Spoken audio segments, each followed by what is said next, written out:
Right, I think we'll make a start, guys. Ashing is recording this, so just so everyone knows it's recording. Well, first of all, welcome and thank you all for coming tonight. It's really great to have you on board and have your interest in what we're trying to do here. This is the first in a series of webinars that we're doing, which will be focused on practitioners in Northern Ireland. We will be bringing in references and research and stuff from practitioners outside of Northern Ireland, but really this is a series of webinars we're going to do one a month for the foreseeable future, focusing on how the One Equine Trust can give back to practitioners, what we can do to help you on with your daily practice, and how we can promote your business, how we can help you with the background to your business, and really just be here to support you in the way that you guys have supported us so far. I feel like we've asked a lot from you. We've asked for your input on a number of issues, whether it be the reports or your feedback on what we're doing, or taking time out of your schedules to attend our events. So this is our way of hopefully giving back to you guys as well. This evening we're going to have two presentations. One from Rita Seery. Rita is doing her PhD at Queen's at the moment. She's got a background in equine science undergrad. She has a master's in equine science and a master's in animal behaviour as well. So she's well versed in this area, and she's going to be presenting her paper, which is entitled An Exploratory Study into the background and the perspective of equine assisted services practitioners. Rita's paper does go wider than Northern Ireland, so it'll be interesting to get the perspectives across that too. And the second of our presenters this evening is Dr. Clare O'Kane. And Clare was commissioned by the One Equine Trust to do an exploratory survey of Northern Ireland practitioners. So I would say the majority of you on the call this evening have probably come across Clare already and have been very helpful in providing information compiled in that report. And what we're going to try and do this evening is, after we've heard from Rita and a few questions for her, and then let Clare present, and then we're going to try and look to see if there's any correlation between the two reports, what the recommendations were that came out of the One Equine report, and how we can use this series of webinars to address the issues that practitioners are facing in Northern Ireland at the moment, and really try and hone down on the main areas that you guys feel would help you going forward. So on the surface, we're looking at things like insurance, finance, time, regulation, collaboration, all of those things, but we will explore them in much more detail once we've heard from both Rita and Clare, and there will be an opportunity at the end for questions from yourselves as well and input from yourselves, because really that's one of the most important elements of this. So yeah, Rita, at that I will ask you to take over and allow you to start your presentation. Thanks. Great, thank you very much. Can you see the presentation there? Is that okay? Yeah. Great. So I'll just go straight into it then. So good evening, everyone. I'm going to talk today about my study, an exploratory study into the backgrounds and perspectives of equine assisted service practitioners. This is where it goes wrong, because it worked a minute ago. Oh. So today's talk will be divided into three sections. I'll do a bit about background, the findings of the study, and I'm going to discuss the findings and where we can go from here. So a bit about the background. So mental health problems affect up to 20% of the population at any one time. Physical disabilities also affect a significant proportion also. We know interactions with animals have been shown to have a positive effect on mental as well as physical health. And animals do provide a unique opportunity for enjoyment, which has the potential to enhance traditional therapies. In terms of human horse research, the benefits of horses have been documented as far back as ancient Greece. During the last 70 years, we've seen the evidence of physical benefits of riding. And more recently, there's been evidence of the benefits of horses for mental health and well-being. Further on from that, there's evidence also of improvements in general well-being. So, for example, horse activities in high school studies, and for children in terms of riding, and for older adults. How might horses influence outcomes? Well, they might act as an attachment figure. They may provide social support. They may act as a social catalyst. They may provide companionship, act as a stress buffer, provide opportunities for plasticity, provide opportunities for synchrony and safe touch, allow connection with nature, proprioceptive feedback, particularly in the case of riding, and provide a focus. They also provide enjoyment and mood improvement. And for all of these things, oxytocin is believed to be at play.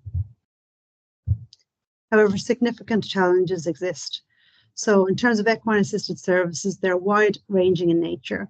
There are many different approaches, and interactions may be active or passive. And although research in this area is promising, it does lack consistency. So there's many variables that exist within studies and also between studies. Study size is typically small. Procedures often lack detail, and there's a lack of consistent terminology. So we have a need to get back to basics. However, regardless of the type of service provided, all consist of 4 components: the client, the practitioner, the horse, and the environment. And all of these must work together well if good efficacy is to be achieved. So in terms of the client must be appropriate for the service, the safety must be assured, and there must be an initial assessment and plan. In terms of the practitioner must have adequate training, whatever service they're providing. They must have good horse knowledge. They must be competent in the service they're providing, and have adequate supervision and mentoring, and have a good relationship with their horses. In terms of the horse must have an appropriate temperament. He must want to engage with the client, have appropriate training for the service that's being provided, be safe, and have a good relationship with the practitioner. And finally, in terms of the environment, management of the horse must meet the 5 domains for a happy horse. In terms of the client environment, it must be stimulating but not overstimulating. It must be safe. And in terms of the practitioner environment, the practitioner must have control over the environment to maintain safety and comfort. So it is the quality of all these components and the interactions between them which provide the conditions needed for efficacy.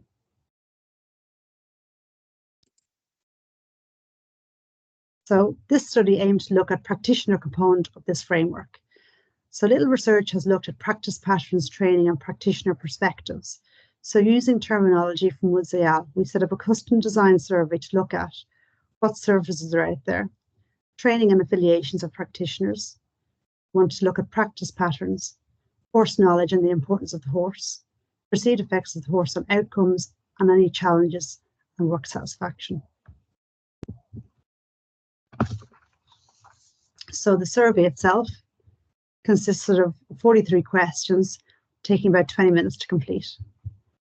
There was closed and open-ended questions, and the survey was shared over many platforms, and it ran from June to October 2021. So moving on to the findings then, there was 405 complete responses, overwhelmingly female. Most people were over 50, and most respondents came from UK, Ireland, and the Americas. Most also had over 10 years of horse experience. Most had post-primary school education. About 60% had some kind of equine education. About 40% came from a therapy background, and 60% came from a non-therapy background. In terms of equine assisted training, and there's a large number of equine assisted service training organisations, and we found over 60 in this survey. Practitioners frequently receive training from more than one provider, and many training provisions are international. For example, they're available in more than one country. Many organisations provide online as well as in-person training, and about half of practitioners took part in training that was independently accredited.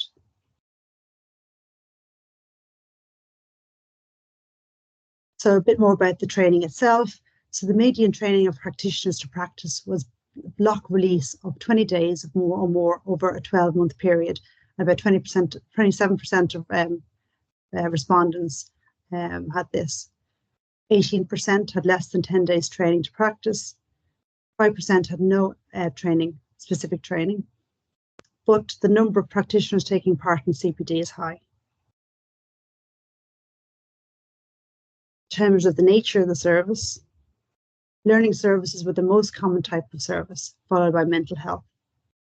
Ground-based only versus mounted or mixed services were equally distributed, and most practitioners were providing the service for more than 6 years. The provision format is mixed, so there's a lot of individual and group sessions. Oops, we've gone too far. And practitioners generally have less than 10 clients per week, and a third have less than 5. In terms of equine education, 41.5% of all practitioners had no equine specific education. Looking a bit deeper into the data then, practitioners providing a riding or learning service were more likely to have equine specific education. In terms of practice patterns, selection of horses for sessions varies. Incorporation of the same horses across sessions is a common practice, and this probably relates to the relational aspects of equine assisted services. Rescue horses are included in many equine assisted service herds, and about 30% of herds include right-hired racehorses. Horse practitioner and horse client relationship was overwhelmingly perceived as very or extremely important, again probably due to the relation underpinning. And the most common session duration is 30 to 60 minutes. And most common frequency is at weekly sessions.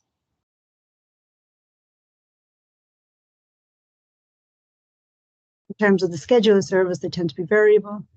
Almost 40% of practitioners also provide training to other practitioners, and this trainer-practitioner ratio seems to be quite high for this type of wellbeing provision.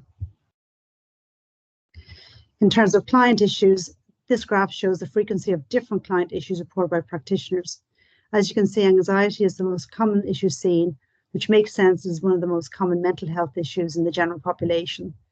But autism spectrum disorder, ADHD, depression, cognitive, behavioural and learning disability all feature highly. Of interest is that most of these conditions are seen at least sometimes by many practitioners. When we look at the therapy versus non-therapy background, those from a therapy background are more likely to provide mental or physical health equine assisted services, while those from a non-therapy background are more likely to provide a learning or a riding service, which makes sense. Looked at practitioner perceived knowledge through asking practitioners to rate their knowledge across a series of equine or equine assisted related topics on a scale of 1 to 5, 1 being a low confidence of knowledge, while 5 being an expert level of knowledge. So overall, confidence overall rated relatively high. However, it is of note that perceived knowledge is not actual knowledge, and a high level of overconfidence has been shown to exist among equestrians. Of interest is knowledge of horse body language, health and welfare, and pain behaviours do not feature among the top 3. When we delve a little bit deeper into the data, practitioners with equine-related education had higher scores for horse body language, health and welfare, and the broader field of equine science. Practitioners with ground-based service had higher scores for reading client cues, horse body language, health and safety, and research. Whereas practitioners with a therapy background scored higher for reading client cues and research. However, practitioners with more than 5 years of equine assisted service experience scored higher on all knowledge items. So next we asked practitioners to rate the importance of a series of statements related to perceived challenges in EAS on a scale of 1 to 5, 1 being not at all important and 5 being extremely important. So equine and client welfare was perceived as the most important challenge. And further on from that, then increasing awareness and financial viability was perceived as additional important challenges. When we delve a little bit deeper into the data then, Horse advocacy, regulation, supervision, and the establishment of a register were seen as lesser important.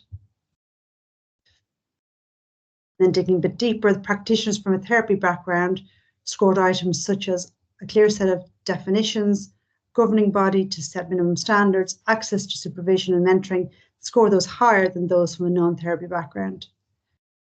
Practitioners from a mounted or mixed service scored items such as clear set of definitions and a governing body higher than those from a ground-only service. And practitioners at more than 20 days of equine-assisted service training scored items such as a set of definitions, governing body to establish minimum standards, access to mentoring and supervision, and need for an ethical framework higher than those with less training.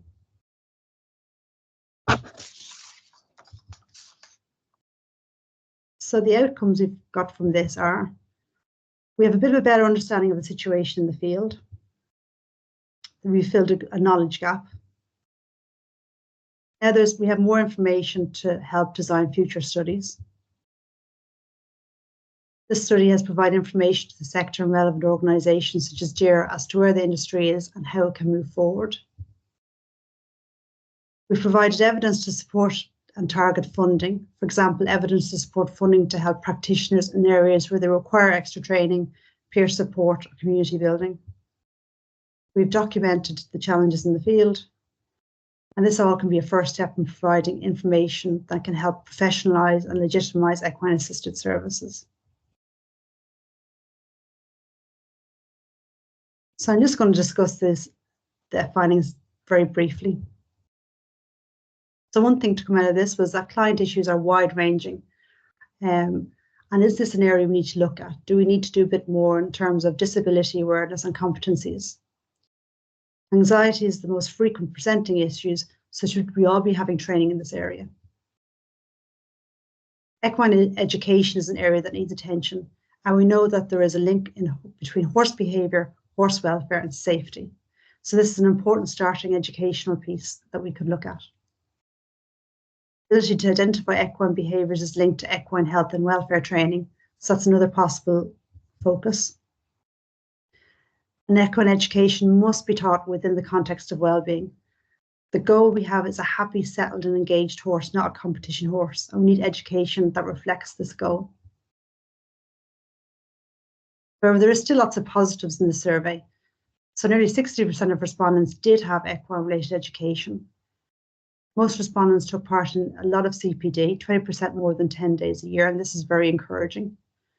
Practitioners are very aware of the importance of equine and client welfare. And equine-assisted services as a second career for unwanted horses can help reduce wastage. However, practitioners scored all challenges highly. We have multiple issues that we need to address. There's a need to support practitioners through education, networking, mentoring, supervision, peer and industry support. And some kind of regulation is needed for quality control, but the sector is not quite ready for it. For example, from this paper, regulation was far down the list. We don't have a consensus at the moment on core competencies or a book of knowledge in any area. The field is somewhat fragmented, and there is not a widespread appetite for regulation, although this is slowly changing. So looking at this and taking on a One Health's perspective, we need to look at client, practitioner and horse well-being and how they all contribute to the effectiveness of equine-assisted services. So systems thinking, we have a messy problem. Systems thinking could be an important approach, and that is looking at all of the components of a system to try and better understand and move it forward. So work in the area of curriculum development in animal-assisted services is underway in numerous international focus groups, so we need to watch this space in terms of equine-assisted services. And research is ongoing, funders are watching, equine-assisted services are in the public domain. What we do now is important in terms of credibility and future license to operate. However, in the meantime, we need to look to move forward towards a public view that this is a professional and legitimate service.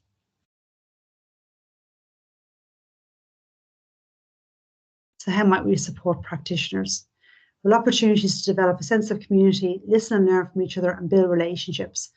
And that will help them future collaborations. It will reduce feelings of isolation, provide support, and the generation of new ideas going forward. We do need high quality CPD offered by respected professionals in key areas in sufficient depth. CPD should include experiential learning and opportunities to observe equine assisted services, which has been shown to be lacking.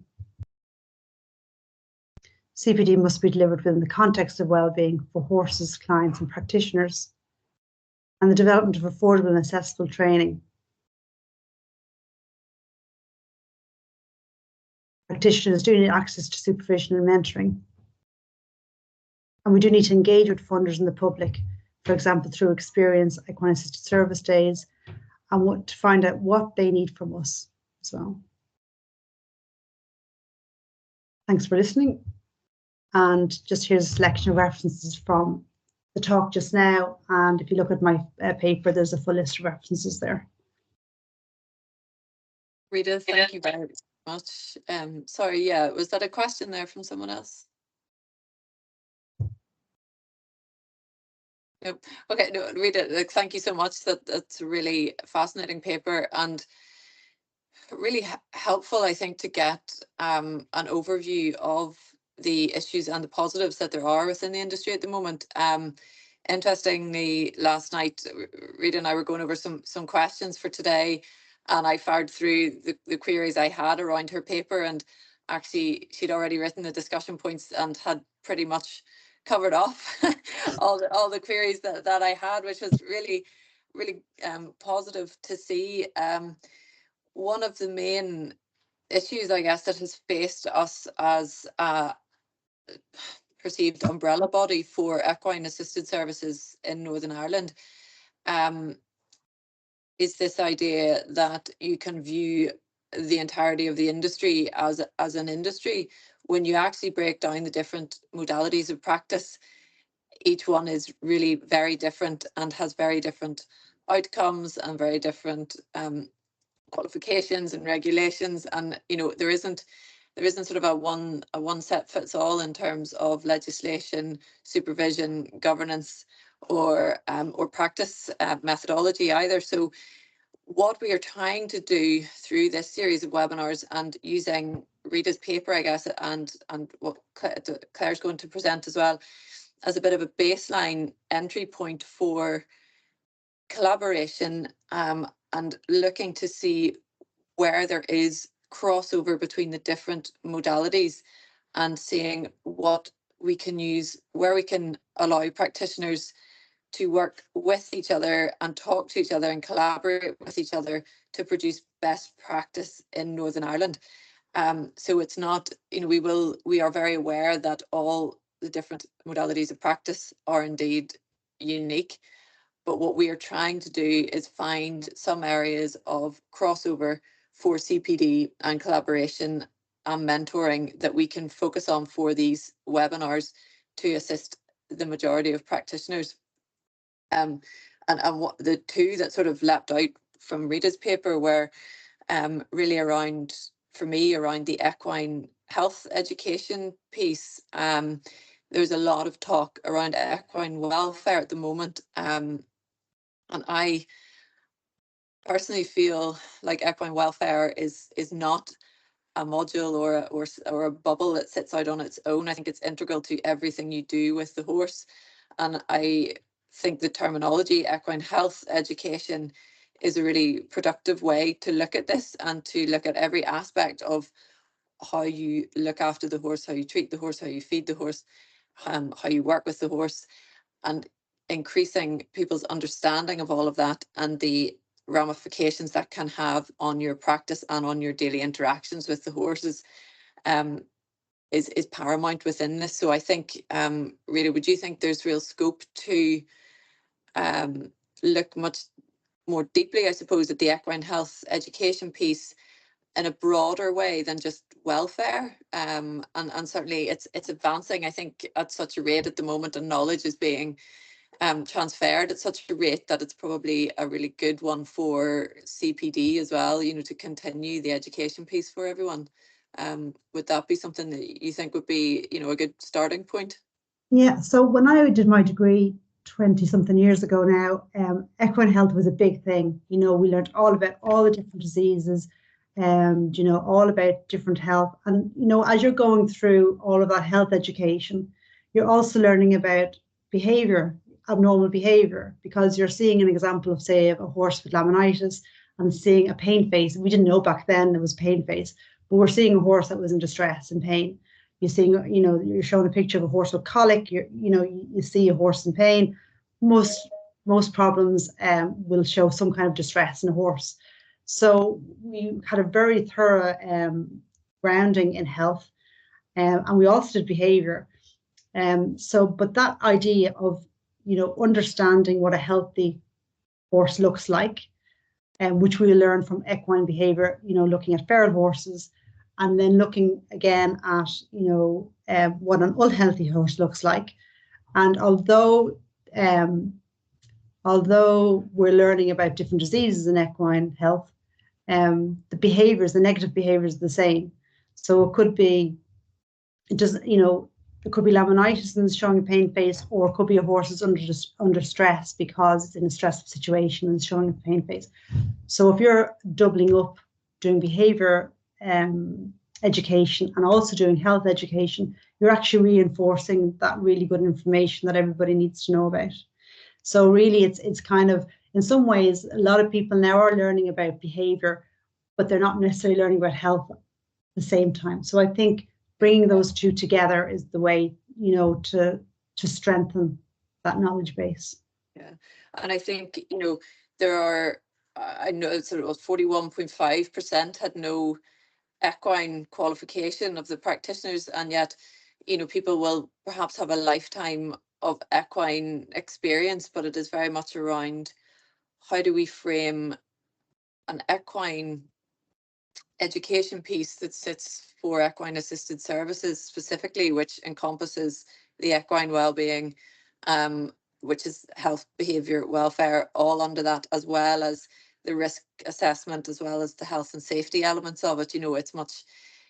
It's not to demean anybody's experience within the equine world, and indeed probably people have a lot more experience than those writing the qualifications, but it is this idea of there needs to be a baseline awareness of and understanding of these issues and how they then feed into the wider areas of practice, and how you balance those with risk assessments and health and safety, which then feed into your insurance, which feed into your clients, and it is all actually intrinsically linked. And then I suppose it feeds nicely into that idea of the One Health and the wider initiative of not just the equine welfare, but the human welfare as well. And this idea of, practitioner well-being. Certainly we've seen in the last couple of years practitioners really struggling in a number of areas, whether it's around sustainable practice, whether it's around finance, whether it's around the issues that their clients are facing, that they're having to deal with on a day-to-day basis, to maintain the business. And it is very difficult, as most people are working as sole practitioners. So was that something that was quite prevalent in the research, did you find? Or well, I suppose I'm a little bit tainted because I'm also doing I'm going through analysis of some other practitioner interviews that I did last year, and I'm actually analysing that at the moment. So that was very much because I'm actively doing that now. It's very much in the back of my mind to know all of the issues that people have been telling me, both from interviews and additionally from the survey.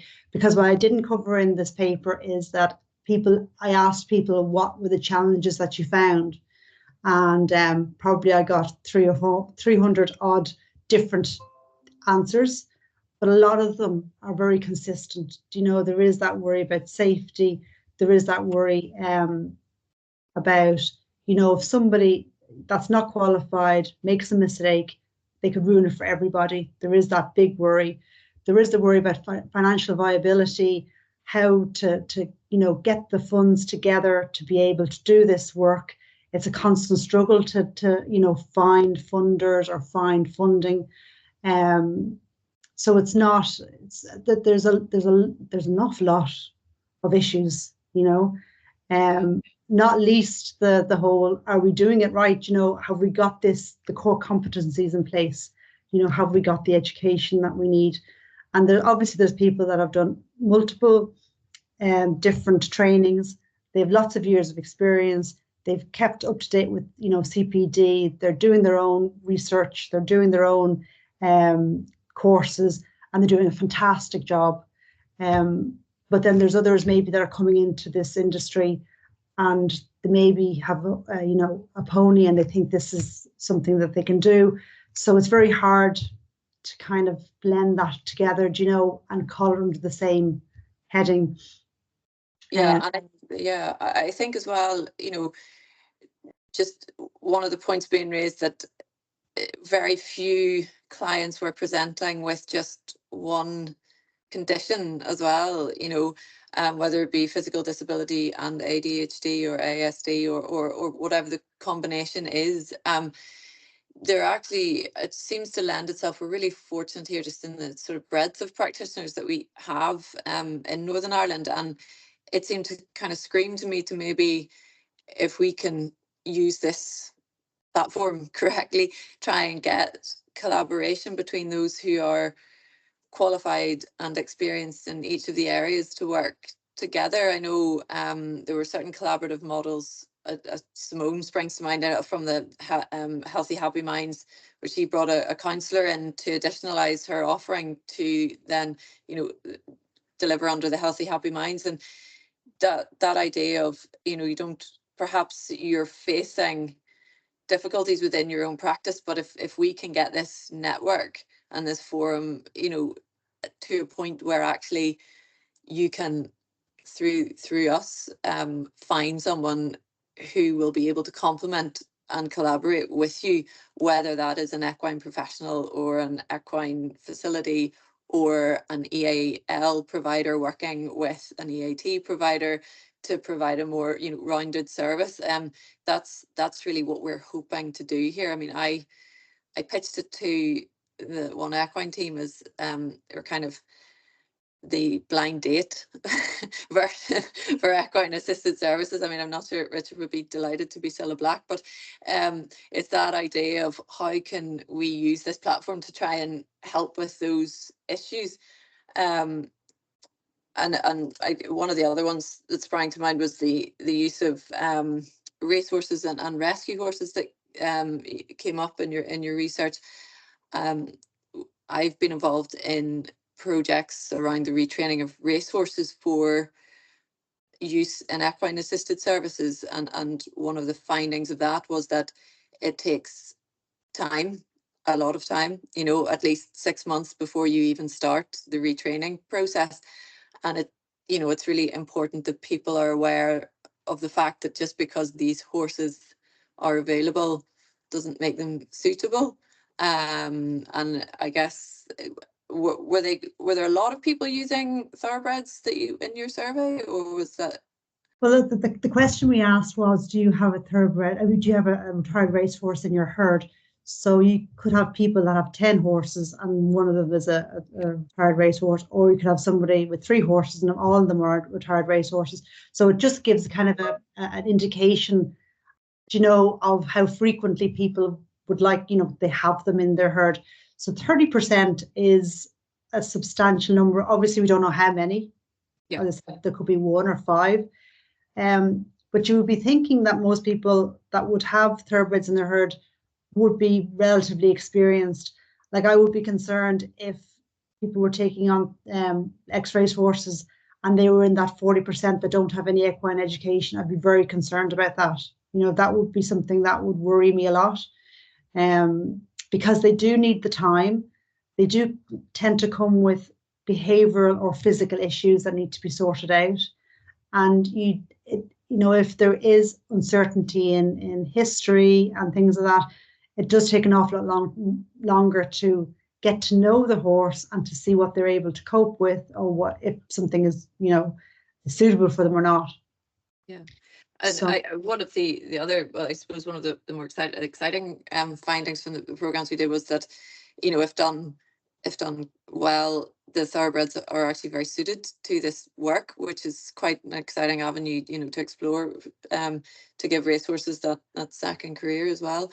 Does anyone have questions for Rita at this stage before we move on to Clare's presentation? Would anyone like to ask anything now? Yeah, Robert, go ahead.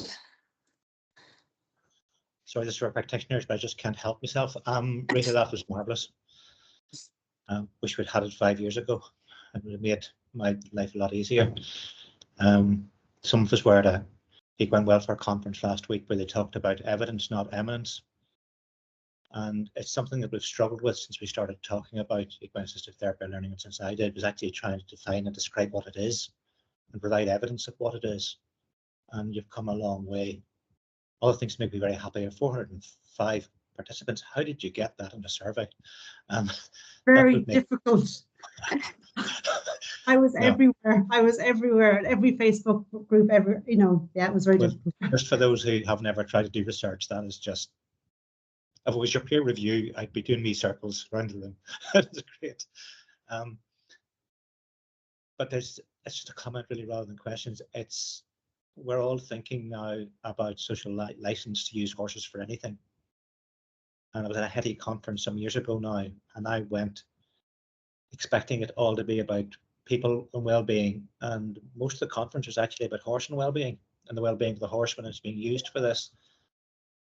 So I think, for all of the practitioners, this is something that's really key, and to make sure that horses aren't being overused and being used appropriately, and very simple things like the right size of a horse for the weight of the client, if the client's going to be actually on board. Things like that are so important. And but I'm just really, the comment is, I'm delighted that there's so much evidence that we've got now. Of course, we'll always need so much more, but it's the big question is, how do we get this out, or how do you get this out to the people who most need to know it? And this is part of it. But this needs to be the basic foundation on which we're building everything else. There wasn't a question in there, Rita, don't worry. Thanks. Thank you. Does anyone else have anything for Rita at this stage? If not, Clare, are you happy to join us? Yep. Hi. Brilliant. Hi. Stop sharing there now. Thank you so much. That's great. So first of all, I just want to say thank you to Rita. That was really, really interesting, and so much overlap in all the themes and ideas and findings of what I came up with whenever I did the interview or series of interviews for One Equine last year. It's a very different type of project that I did, because yours is quantitative and you've gathered a lot of forensic detail, whereas mine was very much a qualitative piece of work with a smaller scope, but more locally based. So it was the same sort of general issues that you're coming across, but I suppose more specific to Northern Ireland. So I'm just going to talk through like our key findings from the report that I completed last year. So in early 2023, One Equine carried out an exploratory survey of practitioners and organisations involved in the field of equine assistance services in Northern Ireland specifically. So this was a qualitative study, as I was saying, which involved talking to private practitioners as well as representatives from organisations such as RDA, British Horse Society, and the Donkey Sanctuary. And the aim of this study really was to gain an insight into experiences of practitioners and organisations, to get to better understand the challenges involved in providing equine assistance services, and to ultimately identify what could improve to best support future growth and development of services in Northern Ireland specifically. So really the objective was to come up with this source of information based directly on experiences of those actually involved in providing services, to gather their thoughts and their ideas as well. So I'll provide a brief summary of our findings. So the biggest challenge for most private practitioners, but also most of the RDA groups interviewed, was delivering a service that was financially viable and sustainable. So balancing the time commitment and cost involved in running a service, including things like animal care, equipment, premises, insurance, bureaucracy, planning, and that's just a few of the elements involved. But balancing this with setting a price for that service so it's still accessible and affordable was really difficult.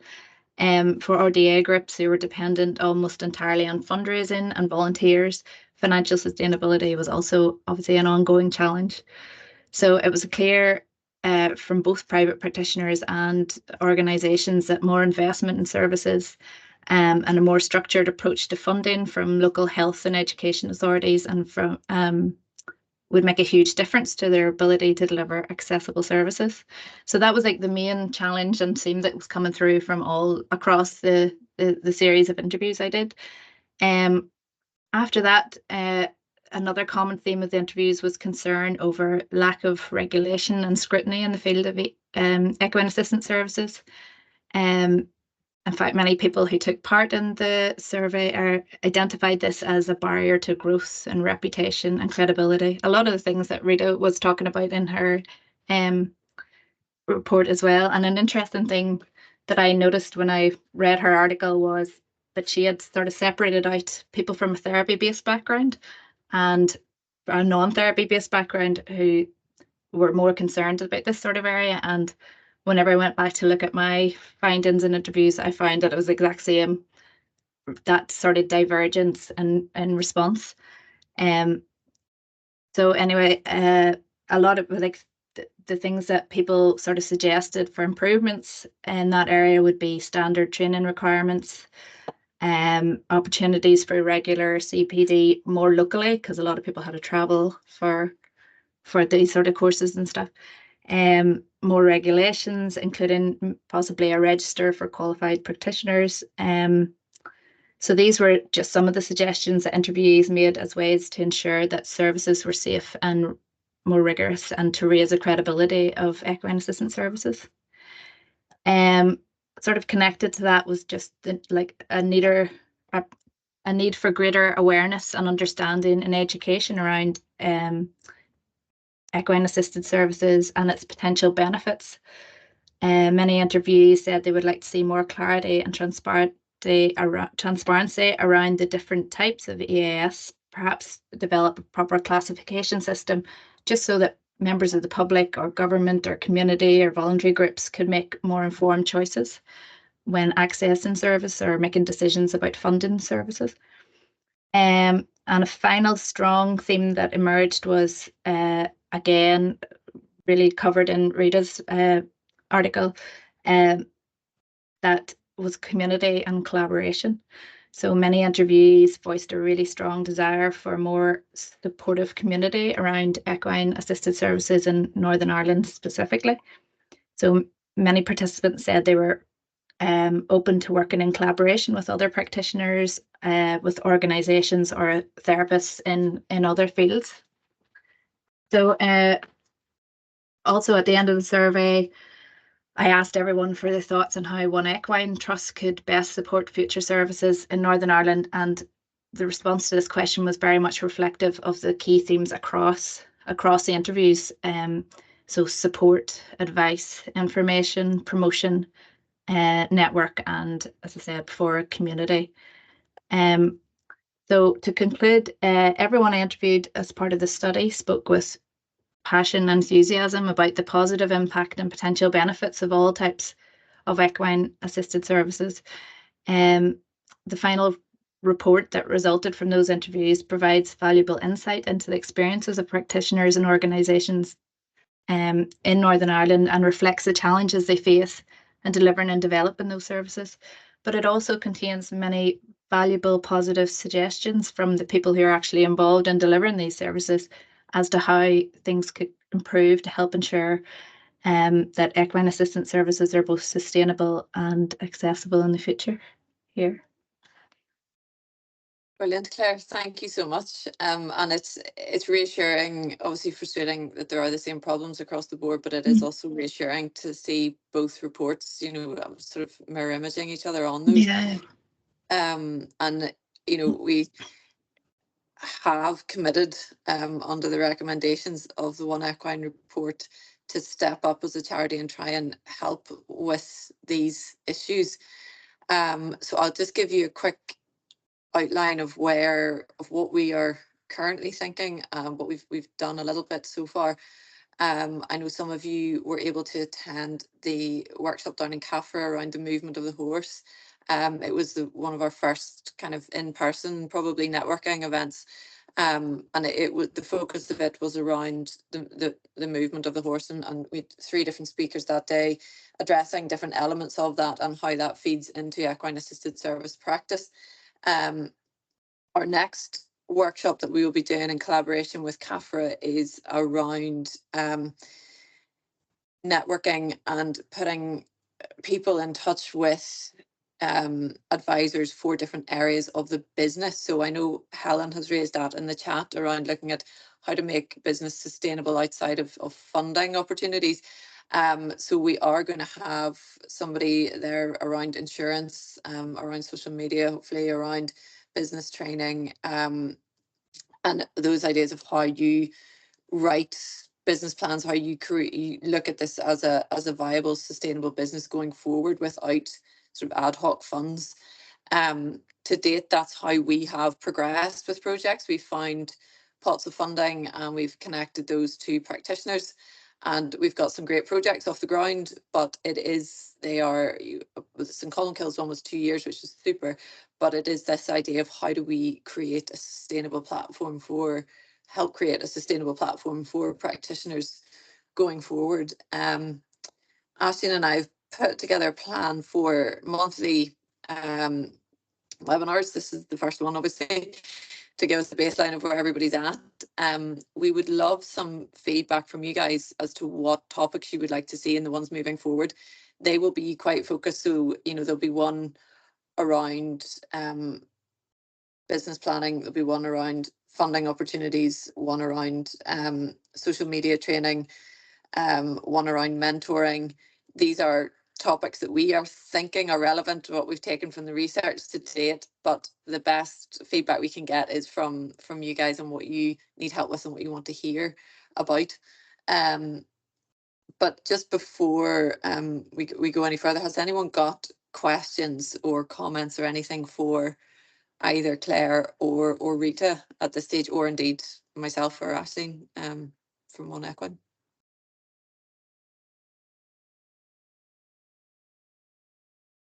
No, we're all good. Okay, good. Well, I just oh great, I got one person. Yeah, go ahead there. Wait, I've just lost you here. Yeah, Joan. Aisling, can you let Joan in? Can you unmute her there? She should be unmuted. Give me a sec. Let me see.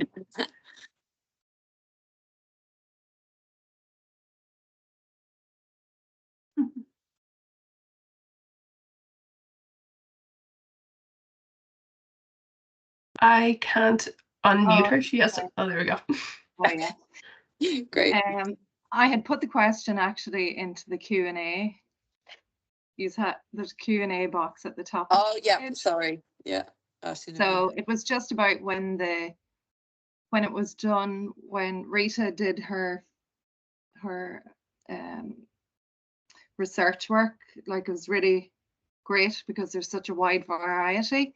But about the regulation, where the PSA is regulating, has now stepped up to regulate Athena Herd, have their thing. Were you aware of that? Yeah, and it's regulation, that I just thought that it's a great step forward for equine therapy to be regulated by an outside body. Yeah, so when I did the survey, that was obviously 2021. So, and even as I was writing up paper, the accreditation, the PSA accreditation hadn't come through. So at Quite that true. stage, it was just the hair register that was available. I think it's a massive step forward, because it is accreditation as well. It's not just, you know, registration, and I think it's an amazing step forward for Athena Heard, and also I think it's great that there is actually, you know, you can't, whether you're Athena Heard qualified or not, you can, as far as I'm aware, apply for accreditation from that register if you meet the criteria, which starts to really create a certain level of service and standard within that area of practice, and I do think it'll make commissioning a lot more straightforward. You know, with certainly within mainland UK, and then hopefully filter through to here as well, because I think we've got what 4 or 5 Athena Heard practitioners now. Joan, is that right? Yeah, well, there's actually another yeah. group through, so there are some on level 5 and some on level 7. So some have Okay. done certificate. Yeah. There would be maybe 10 or 12 who did certificate initially. Yeah. Yeah. And then they went on to do diploma. Yeah. And then, so there's quite a few now on the ground from Yeah. Athena. And they, yes, as you said, anyone can register with them. So you can apply, you put forward all the documentation that the PSA require. And then if there are certain things that you require, Athena will help you to, you know, if it's CPD or mentoring or whatever it is that you need, you know, they're very helpful in helping students get what it is that they need. You know, they're not inclined to say, oh, you didn't do our course. You know, they're there very, very helpful at getting students and supporting equine therapy to roll it out for everyone. It's not, you know, where I know over the years from training that some people are very rigid, as in, if you haven't done my course, then you're not eligible to register with me and so on, you know, where they're very accommodating to all students, you know. So if anyone had any queries, to reach out to them, you know, Jennifer and Graham are both very good at, you know, facilitating whatever students need. I think that the other exciting thing as well is that, I don't know if you're aware of the organisation Ohio, which is the Animal Assisted Organisation. It's an international organisation, and they've been up and running for I don't know how many years, quite like Hetty, and they're currently in the middle of a task force looking at what the core competencies should be in equine animal assisted services, because there is no consensus. There is no, we definitely need to be doing this, this, this, this. And they have a task force of experts in all the, you know, all the system areas. So it'll be really exciting to keep an eye on that and to see what those task forces come to the conclusion of, because it's probably going to be quite similar to what we need as well in equine assisted.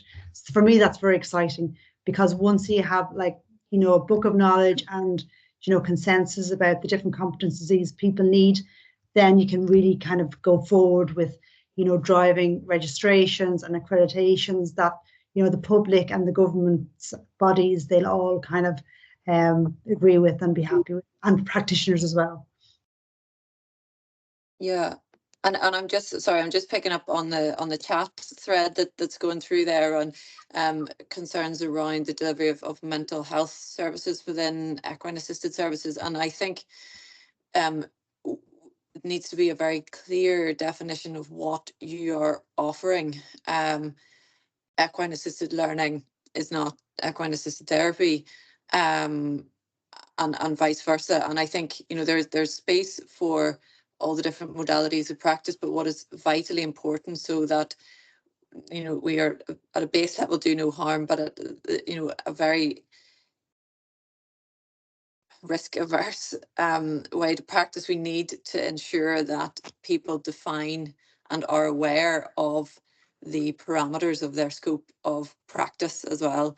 So, and I think that's where the collaborative model could really thrive here, as long as people are very clear in, you know, their own mind as to what they are qualified to offer, and to whom they are qualified to offer it. And I think that that's where we need to, I don't know, that's what probably one of the most difficult areas of trying to, One Equine is never going to be a regulatory body or a standardizing body. That's not something that we're looking at.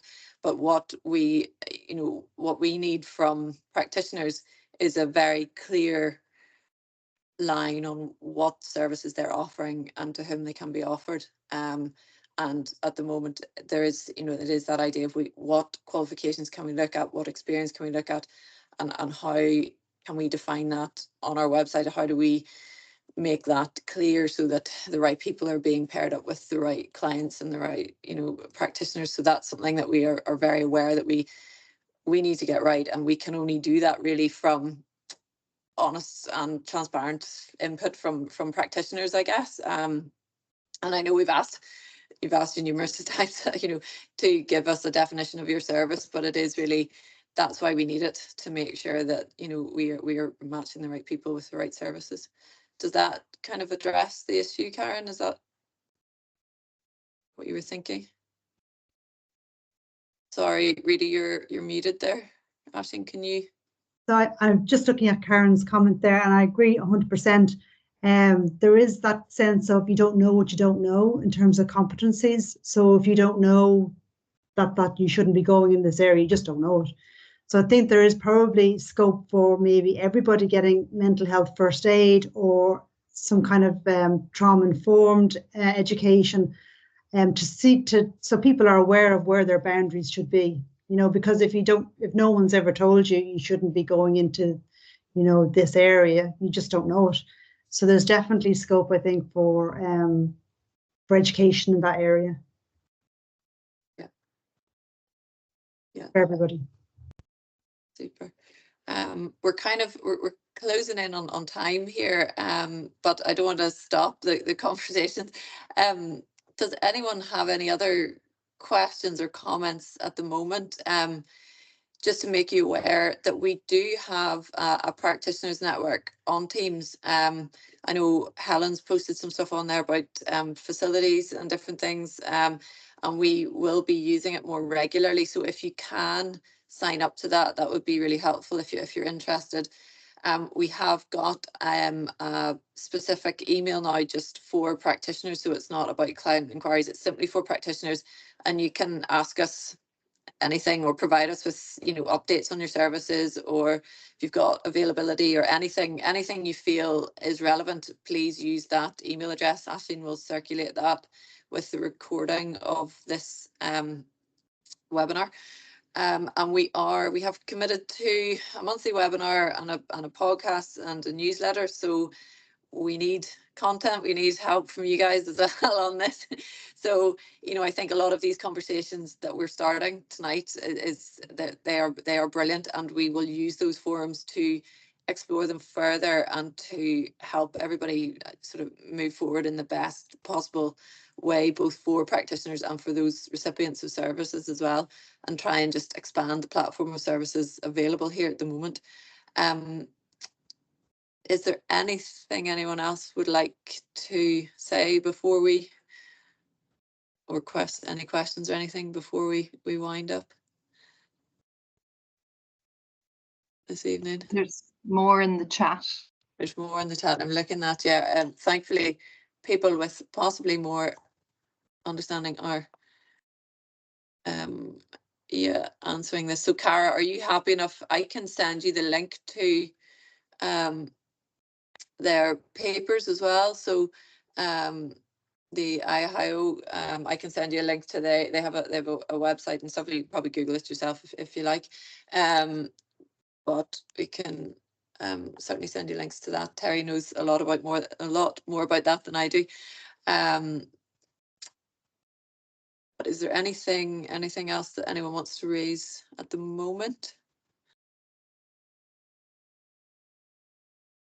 No, all happy enough. Okay, well, thank you first of all to Rita and to Clare, both of you. Like it's really brilliant to have those papers as a kind of a starting point for engagement.